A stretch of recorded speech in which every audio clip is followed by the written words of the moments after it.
السابقون الأولون من المهاجرين والأنصار والذين اتبعوهم بإحسان.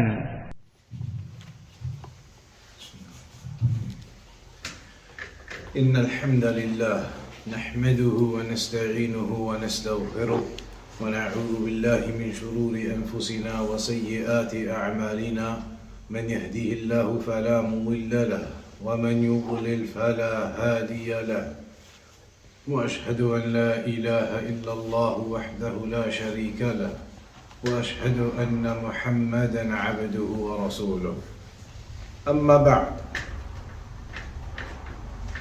So today then we begin with the hadith of Ibn Zubayr radiyallahu anhuma قال قال رسول الله صلى الله عليه وسلم صلاة في مسجدي هذا أفضل من 1000 صلاة فيما سواه إلا المسجد الحرام وصلاة في المسجد الحرام أفضل من صلاة في مسجدي هذا ب100 صلاة. رواه أحمد وصححه Ibn Hibban. This hadith now, the Prophet sallallahu alaihi wasallam said, a prayer in my masjid, in this masjid of mine, is better than 1,000 prayers in that which is besides it, except for Al-Masjid Al-Haram. And prayer in Al-Masjid Al-Haram is better than a prayer in this masjid of mine by 100-fold. This narration then indicates that certain mosques have a greater virtue and a greater level of reward compared to other mosques.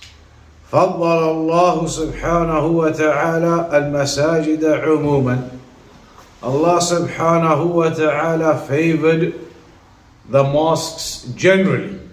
Generally all mosques are virtuous, of course, the houses of Allah for the worship of Allah.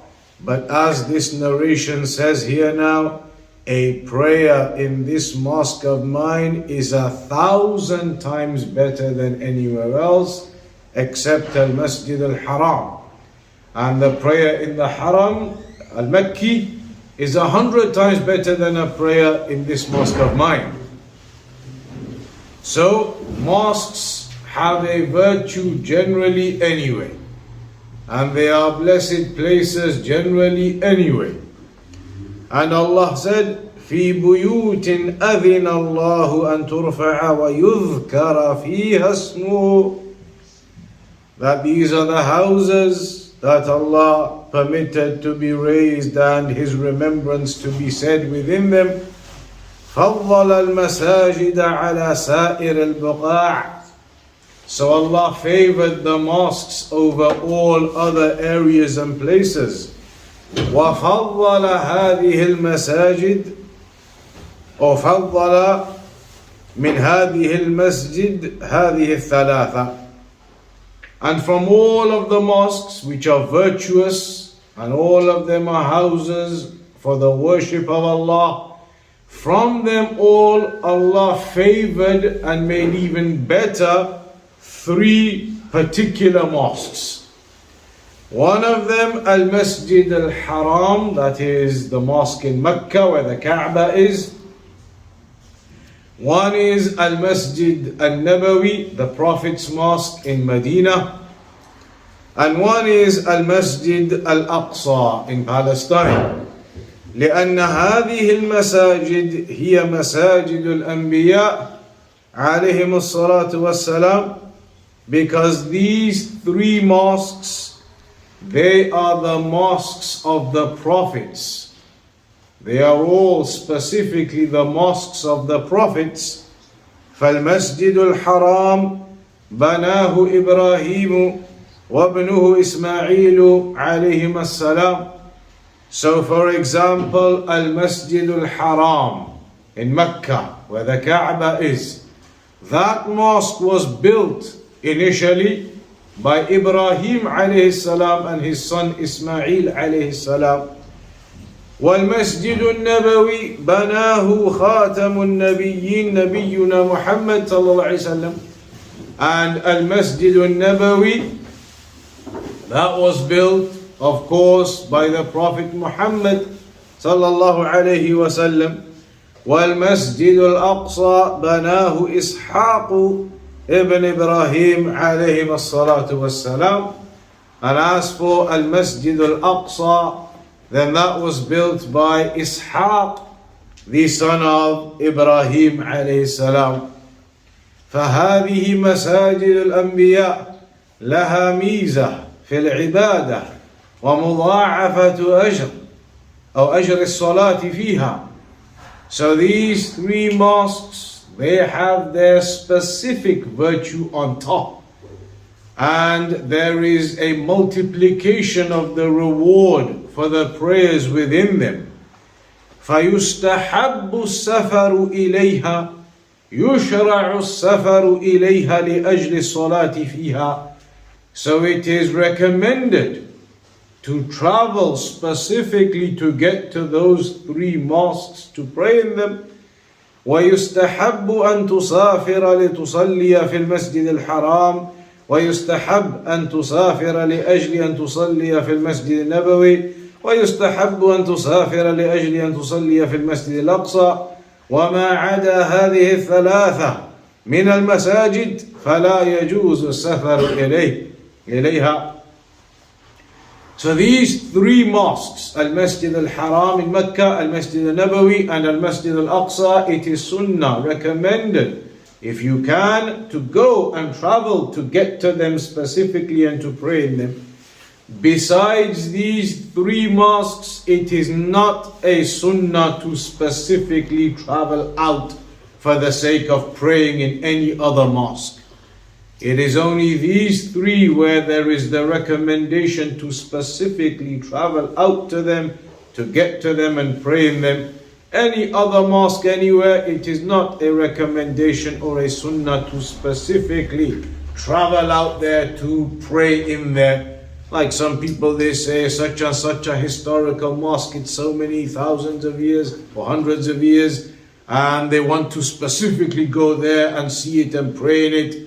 But there is no virtue like that besides these three mosques.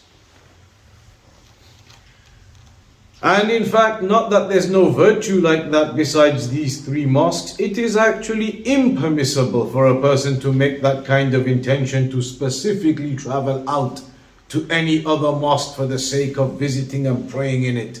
That is only for these three mosques. فالمساجد كلها سواء ليس لبعضها مزية يسافر من أجلها فمن سافر إلى مسجد غير هذه المساجد الثلاثة ويريد الاعتكاف فيه أو الصلاة فيه فإنه مبتدع. So anybody who specifies any other mosque besides these three to travel out to it specifically and to pray in it because he believes there's some special virtue to it, then that is an innovation in reality. There is no permission to do that outside of these three mosques. لأن هذا لا أصل له في الدين وكذلك من باب أولى وأشد إذا كان المسجد مبنيا على قبر ويقصد من أجل القبر والتوسل بالميت. And it's even worse when people specifically want to travel out to a particular mosque because, as they believe, one of their great awliya is buried there. That's even worse than going into the folds and realms of shirk that a person may fall into when they travel to a particular mosque because the shrine of one of their so-called awliya or whoever it may be is in that particular mosque. And so السفر لأجل المساجد المبنية على القبور المشاهد والمقامات كما يسمونها مما حرمه الله وهو وسيلة من وسائل الشرك. And so those kinds of places where there are shrines and tombs within the mosque and traveling out to them specifically, they are doors opening up into shirk. And it is impermissible for a person to do that. And that's why there is a hadith which mentions لا تشد الرحال إلا إلى ثلاثة مساجد. You cannot specifically travel out for the sake of any other mosque other than these three. Al-Masjid al-Haram, Masjidi Hada, Al-Masjid al-Nabawi, wal-Masjid al-Aqsa. فلا يجوز السفر إلى بقعة من البقاع أو مسجد من المساجد على وجه الأرض لأجل العبادة فيه إلا إلى هذه الثلاثة خاصة. So it is not permissible to travel to any particular land or any particular mosque to worship in it specifically other than these three. So this narration highlights that these three mosques have a specific virtue to them, and that the prayer and the reward for it is multiplied within them. وفي الحديث الذي معنا بيان مضاعفة الصلاة في هذه المساجد الثلاثة. أما المسجد النبوي فالصلاة الواحدة فيه عن 1000 صلاة.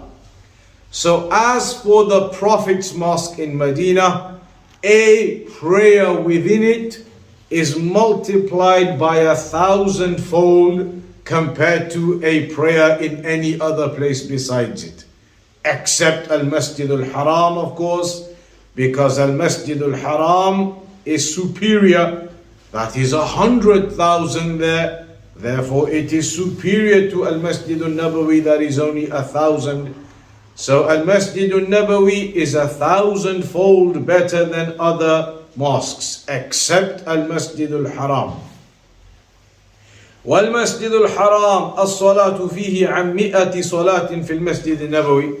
And so a prayer in Mecca, in Al-Haram, Masjid al-Haram there, is 100 times better than a prayer in Al-Masjid al-Nabawi. Because a prayer, any prayer in Al-Masjid al-Nabawi, the Prophet's mosque, is multiplied by 1,000, whereas any prayer in Al-Masjid al-Haram in Mecca is multiplied by 100,000 in reward. وقد عرفنا أن صلاة في المسجد النبوي عن 1000 صلاة تضرب 100 في 1000 فالصلاة في المسجد الحرام عن 100,000 صلاة فيما سواه. As for Al-Masjid al-Aqsa, there are some different narrations. Some of them say that the reward for a prayer in Al-Masjid al-Aqsa is 500 times more than other than it. And that's what the Shaykh mentions here. الصلاة في المسجد الأقصى المبارك عن 500 صلاة. 500 times multiplied in Al-Masjid al-Aqsa. And there are other narrations, some of the scholars say are more authentic, where it mentions it is actually 250 times more than any other place. So those three mosques, they have specific rewards to praying in them and doing worship in them. But why has Al-Hafidh ibn Hajar mentioned this hadith in the chapter of Hajj? These mosques are not specifically and directly connected to the rites of Hajj. So why mentioned here? ساقه من أجل التنبيه على استحباب زيارة المسجد النبوي قبل الحج أو بعد الحج على مدار سنة. فزيارة المسجد النبوي لا ترتبط بالحج وليست هي من أعمال الحج كما يظن بعض الجهال وإنما هي عبادة مستقلة. He has highlighted this hadith here to indicate and to highlight that it is a good thing and a sunnah that if you were, for example, in Hajj and you're going to go to Al-Masjid al-Haram anyway, that worship is going to be done, that you should attempt, if able, to go to Medina and also visit Al-Masjid al-Nabawi. Going to Medina, visiting Al-Masjid al-Nabawi has no connection to performing and fulfilling your Hajj. But it's simply here as an indication that there is a lot of reward for doing that too. And to go and visit Medina and Al-Masjid al-Nabawi and to pray in it, then there is a lot of reward in that too, even though there is no direct connection to Hajj with it. You can go just to Mecca, do your Hajj, Arafah, Mina, Muzdalifah, Mecca and go without ever visiting Medina, and your Hajj is perfect. So this is just an extra if you're able to do it and get the reward and go to Medina and to pray in Al-Masjid Al-Nabawi, then that is something recommended, it is something mustahab. And not only that, but when you go to Medina, then there are certain other places that are sunnah to visit as well. There is another masjid in Medina where there is reward. If you're in Medina, then there is reward to go to another masjid there and visit it, and that is which masjid? Quba. The first mosque that was built, Masjid Quba, to go and visit that and pray there. And when you're in Medina, there are 3 other locations where there is reward to visit them. They are all graveyards. One is the grave of the Prophet Muhammad sallallahu alaihi wasallam. The other is Baqi', the graveyard which is just at the side beyond the Prophet's mosque. Outside, beyond there's a graveyard, Al-Baqi', and also to visit the 3rd graveyard,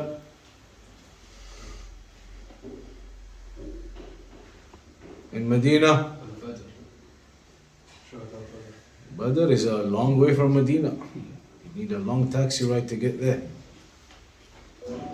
But a much shorter taxi ride. Not the shuhada of Badr, but the shuhada of Uhud. The shuhada of Uhud. Uhud is just at the side, one edge of Medina. To go visit that, Mount Uhud, and the shuhada Uhud, then that is also sunnah, you can do that. That's why the scholars, they say when you're in Medina, there are 2 mosques and 3 graveyards which you should visit. The 2 mosques are Al-Masjid Al-Nabawi and Masjid Quba, and the 3 graveyards, the grave of the Prophet ﷺ, and Abu Bakr and Umar radiyallahu anhuma, and then Al-Baqi', and then Shuhada Uhud.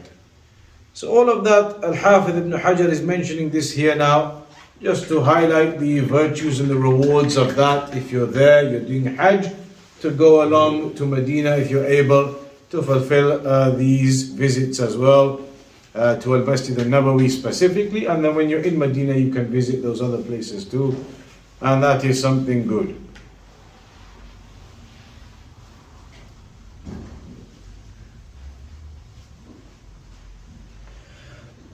So the Shaykh Al-Fawzan, he highlights at the end that visiting these places, it is not so that the people go there and start committing shirk.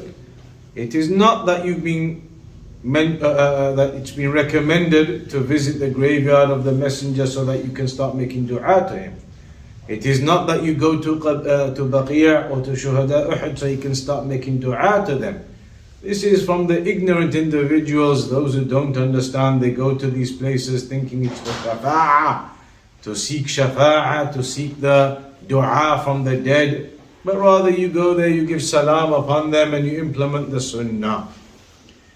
And so that is in regards to the sunnah of visiting Al-Masjid Al-Nabawi.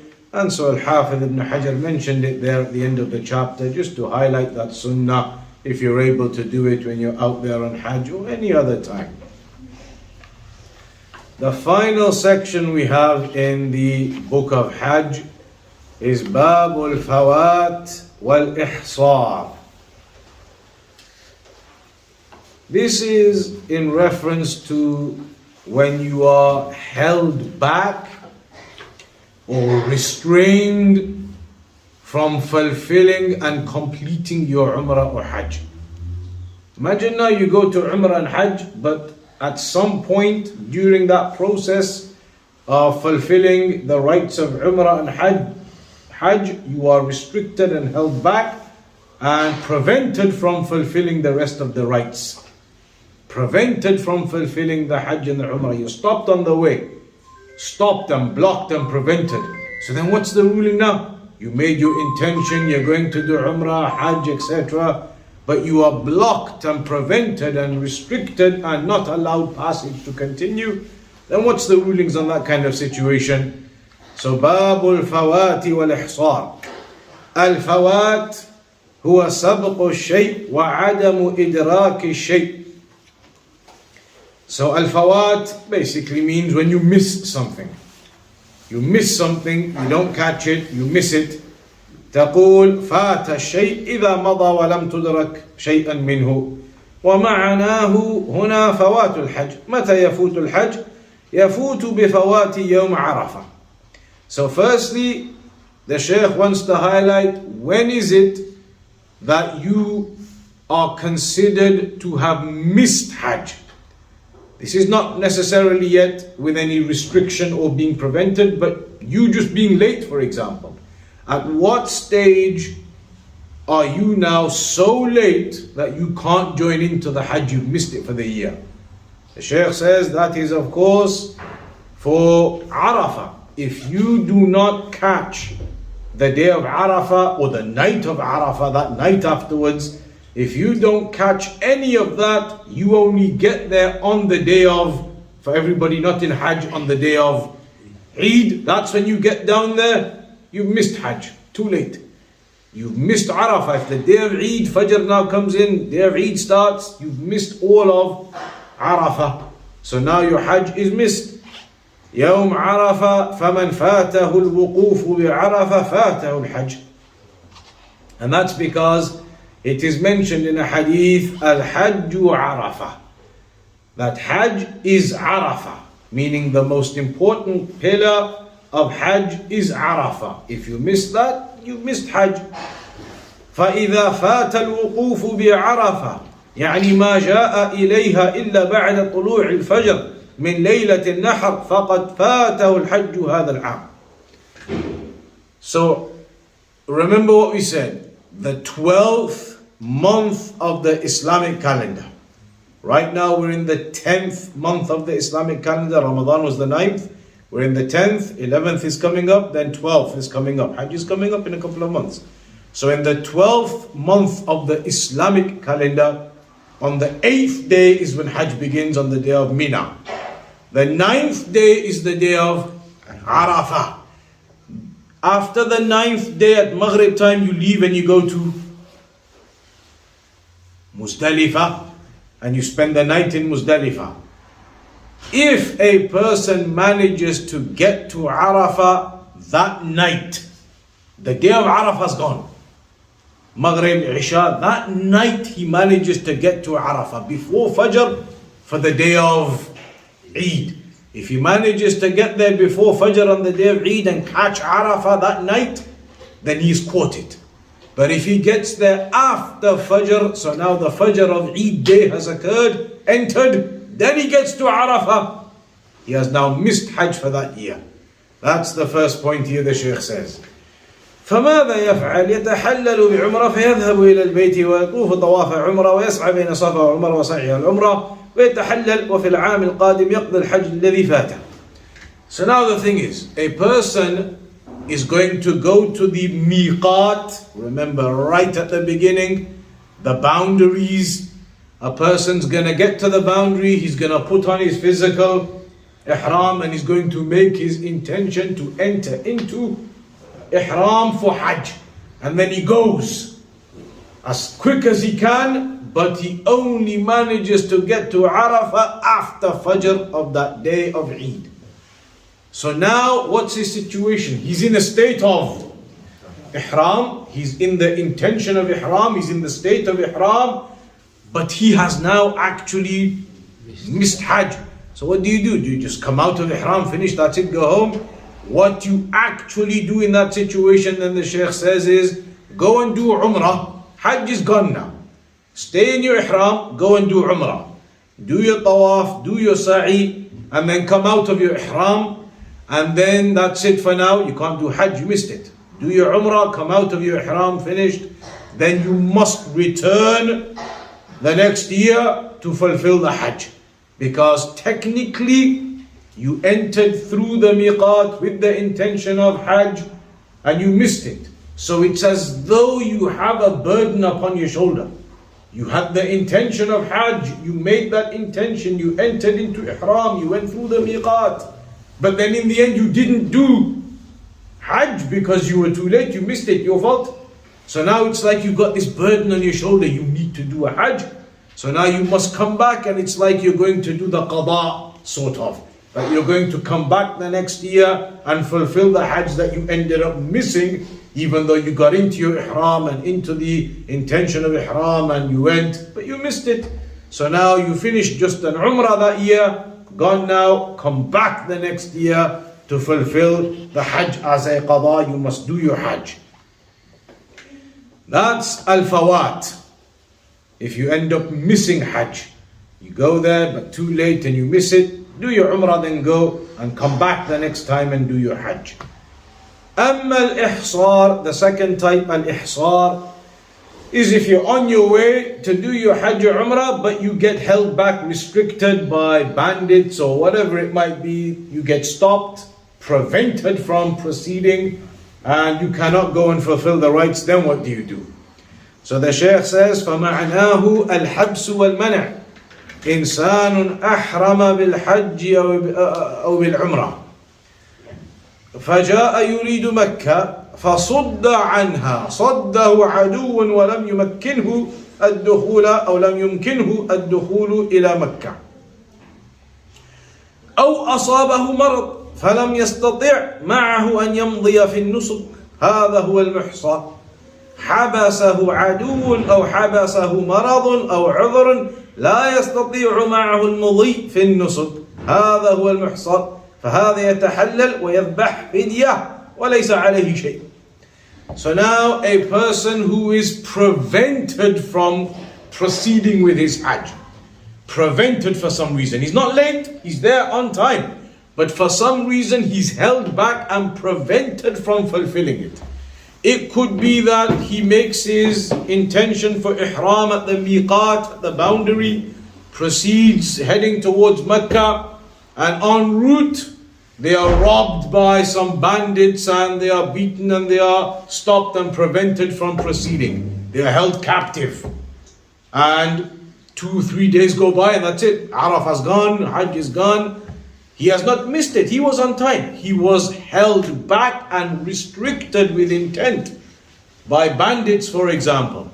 Or another reasoning could be a person goes into the state of ihram, goes through the miqat, proceeding towards Mecca, and en route becomes so severely ill, struck with some illness, he can no longer travel.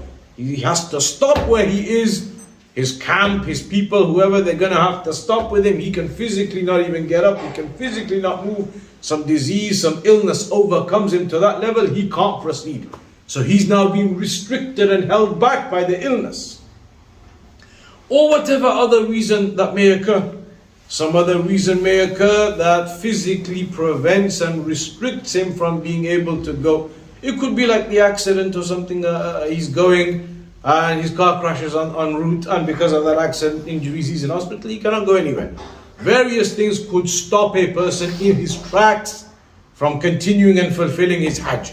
So this is the second situation now. You're not late, you haven't missed it, but you've been prevented for some reason from being able to carry on and complete your Hajj or Umrah.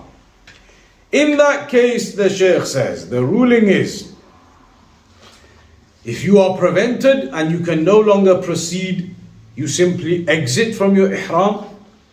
You exit from your ihram, because if you can't proceed, we can't even say to you, go and do Umrah. The whole point is you've been blocked for some reason, you can't go any further. You are restricted, stopped, prevented, blocked. So it can't be that your ruling is go to Umrah. The whole point is you're blocked, you can't go. So you exit from your ihram. You can't do anything else then. Exit from your ihram and you slaughter a fidya. You have to do a sacrifice as a ransom for the situation that has occurred now. A sacrifice as a ransom. Exit from your ihram, and that's it. Nothing else you can do. If you've genuinely been prevented like that, blocked, stopped, you can no longer proceed, then exit your ihram, give the ransom of the sacrifice, and that is it. And this occurred to the Prophet sallallahu alaihi wasallam. والنبي صلى الله عليه وسلم أحصر في عمرة الحديبية فقد منعه المشركون من الدخول إلى مكة. When the Prophet ﷺ on one occasion was going to do Umrah, they were going to do the Umrah, but the mushrikun en route blocked them and prevented them from entering Mecca. So in that case, تحلل صلى الله عليه وسلم في الحديبية. He exited from his ihram at Al-Hudaybiyah, shaved his head, did the sacrificing, نحر هديه ورجع إلى المدينة, and came back to Medina then. Exited from his ihram, shaved his head, you can do that, sacrificed his animal and returned back to Medina.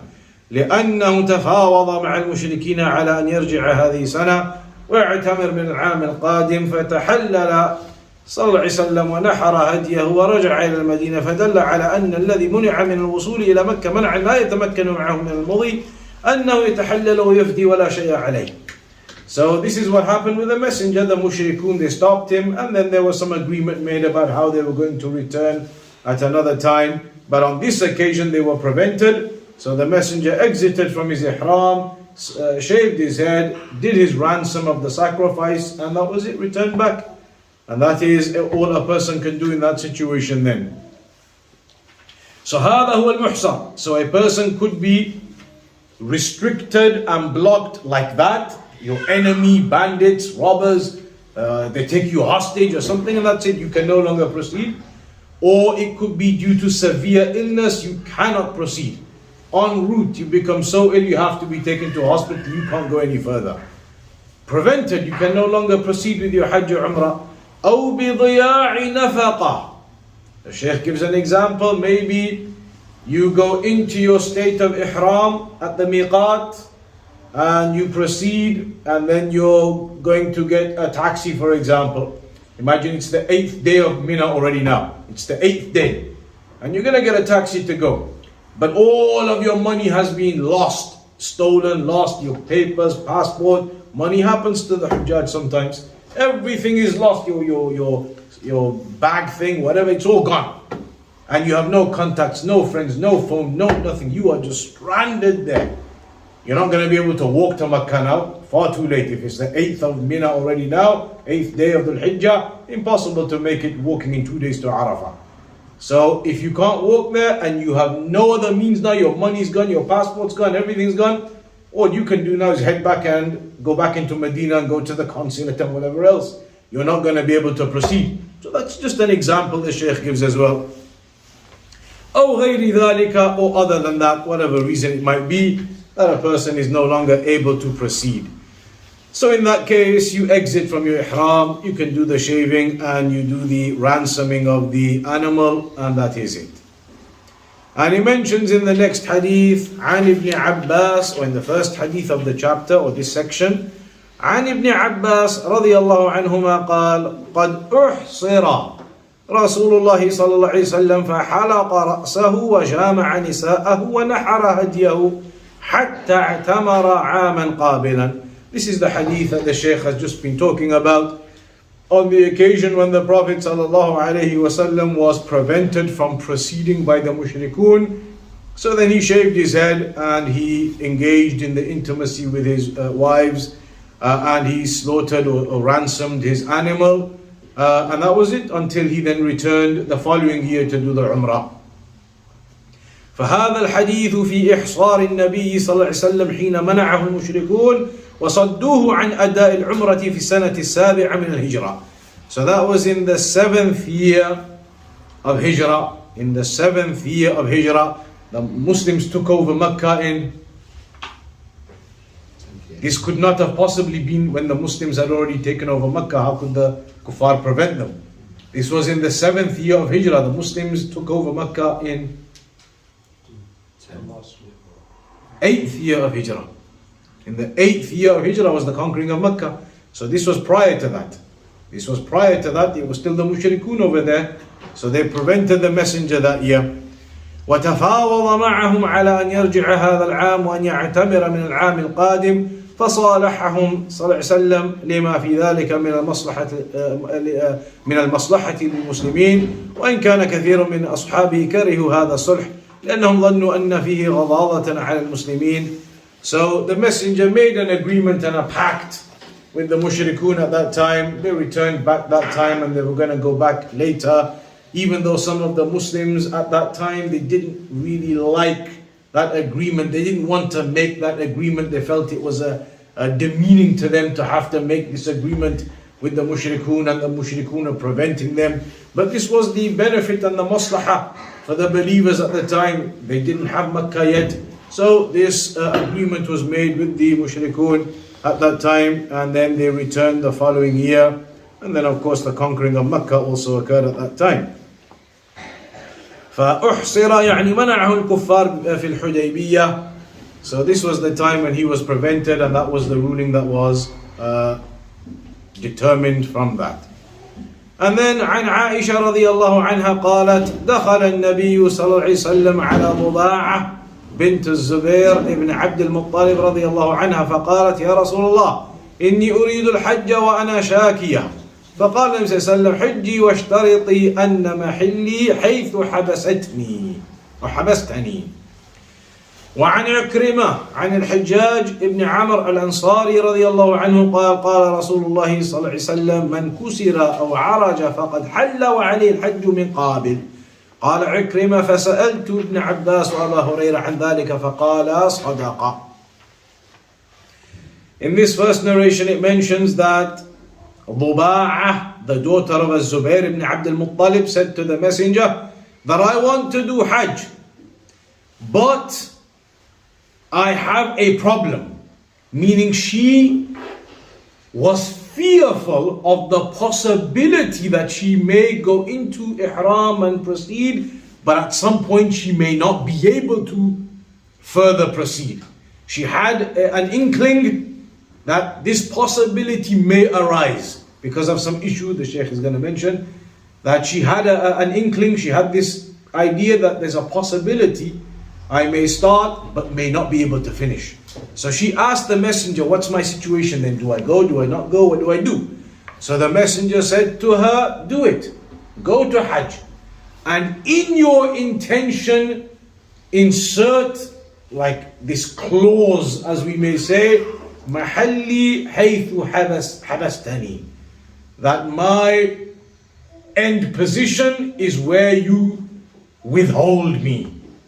Meaning you put this intention in and you are saying that I will perform the Hajj to where I can, as much as I can, but if I am stopped at some time and location and no longer able to proceed, then so be it. What more can I do? You put that into your intention and you highlight that in your intention. So the Shaykh says this indicates you can make basically a conditional intention. It's basically a conditional intention that I will intend to do the Hajj, but if I am stopped, then wherever I'm stopped, I'm stopped. فأنه يشترط أن محلي يعني أنه إن أصابني شيء يمنعني فإنني أتحلل ولا شيء عليه. فإن ضباعة بنت الزبير بن عبد المطلب بنت عم الرسول صلى الله عليه وسلم أرادت الحج وهي شاكية يعني مريضة تخشى أنها لا تستطيع، فقال لها النبي صلى الله عليه وسلم حجي واشترطي أن محلي حيث حبستني فإن لك على ربك ما استثنيتِ. So she was ill at the time, but she wanted to do Hajj. But because of her illness, she was worried, what if during Hajj she can no longer carry on? She just can't do it physically. So she was worried. The messenger said, do it. But make this conditional intention, because you know your situation from the very beginning, that you're ill and there's a possibility you might not make it. You might not be able to do your full Hajj. So make the conditional intention that you're going to do it, you make your intention, but if I am prevented and no longer capable, then up to where I get up to, that's my intention. So if you then go with that type of intention because you know already your situation is not looking too good, there's a possibility you may not finish, and then that possibility arises and you do get too sick and you do end up getting stuck and you cannot proceed and finish, then there won't be anything upon you. Then there won't be anything upon you in that situation.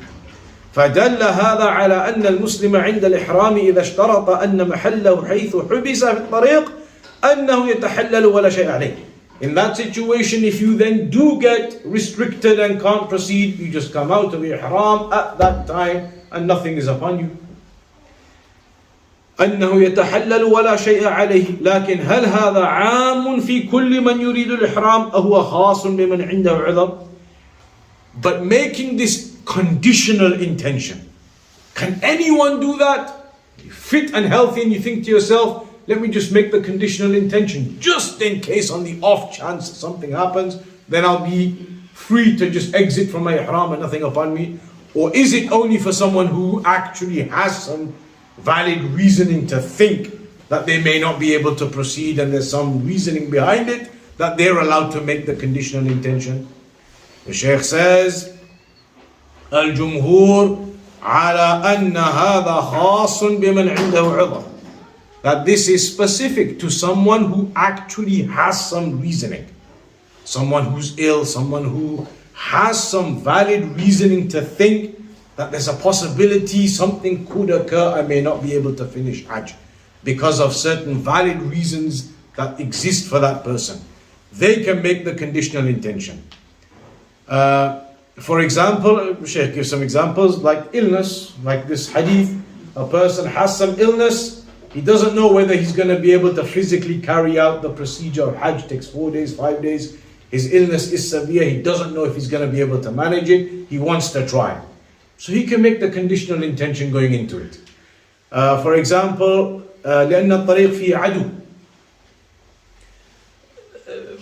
Particularly in the olden days, but maybe even these days. Imagine now a certain people living in a certain area, their route to Mecca, there's only one route, for example. And that one route to Mecca is known for bandits or like in our modern day world, maybe there's a war going on.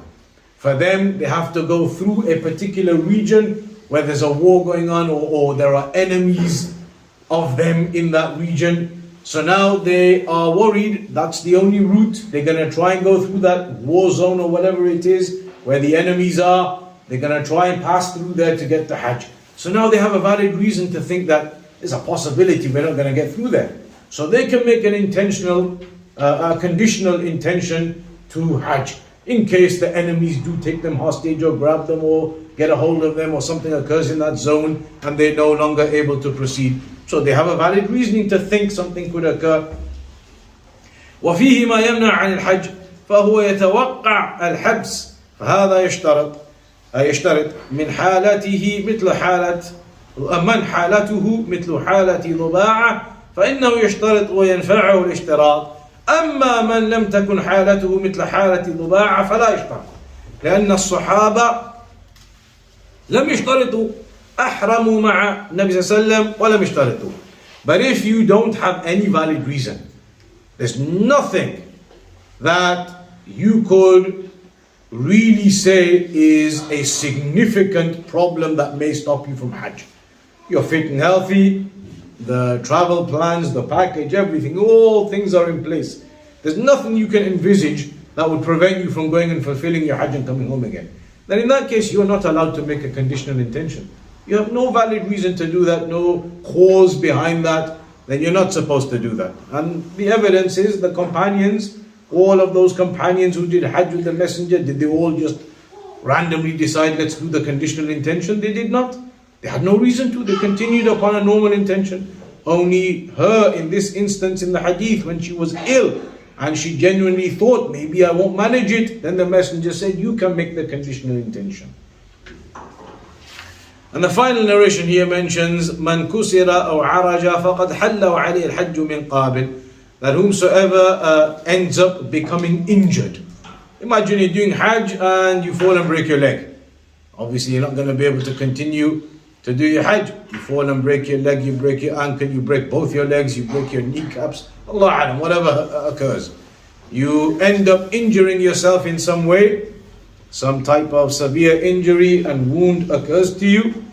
Then in this hadith it mentions أن من أصابه مرض أو أصابته إصابة لا يستطيع معها المضي مثل كسر أو عرج أصابه وهو محرم أنه يتحلل من إحرامه لأن هذا إحصار فيتحلل من إحرامه ولا شيء عليه إلا الفريضة. إذا كان لم يحج الفريضة فإنه لا بد أن يحج الفريضة في المستقبل. So in that kind of situation then, If you are prevented now because of injury, you're going along and doing your Hajj, an accident occurs, you break your legs, you can no longer proceed. Then in that case, it is like the same ruling as being restricted and held back. You are restricted, you are held back, then you simply exit from your ihram at that stage, and there is nothing upon you. Otherwise, you cannot go there and do the tawaf or the sa'i or anything else. You exit from your ihram at that stage, but what would be upon you then, if you haven't done Hajj obviously, is to return at some other point to do the Hajj then, because you haven't done it. If your leg broke or something happened and you didn't manage to finish it, nothing upon you. But you haven't done a Hajj, you can't say, well, I tried and my leg broke halfway, so it counts for me. It doesn't. You got to go back then and do it again. But on this occasion, there will be nothing upon you for that situation that occurred to you then. And that brings us to the end of the book of Hajj. And that is now, I think, 3 volumes or 4 volumes? 3 volumes. The first 3 volumes of Bulugh Al-Maram in this explanation of Shaykh Al-Fawzan. That brings us now to the end of the chapter or the book of Hajj. We've done the book of purification, or in other places, book of the prayer, book of zakat, book of fasting, book of Hajj. And after this, so after this then, inshallah ta'ala, we're going to take a break from Bulugh Al-Maram now. And the next few months, it is going to be the 40 hadith of Al-Imam Al-Nawawi. We'll begin that from next week, insha'Allah ta'ala. And for the next few months, we'll go through all of those hadith, a very simple, easy book for everybody to understand. You can get the English translations of it widely available. And we'll go through the 40 hadith of Al-Imam Al-Nawawi for the next few months and finish that, insha'Allah ta'ala. وصلى الله على نبينا محمد وعلى آله وصحبه وسلم.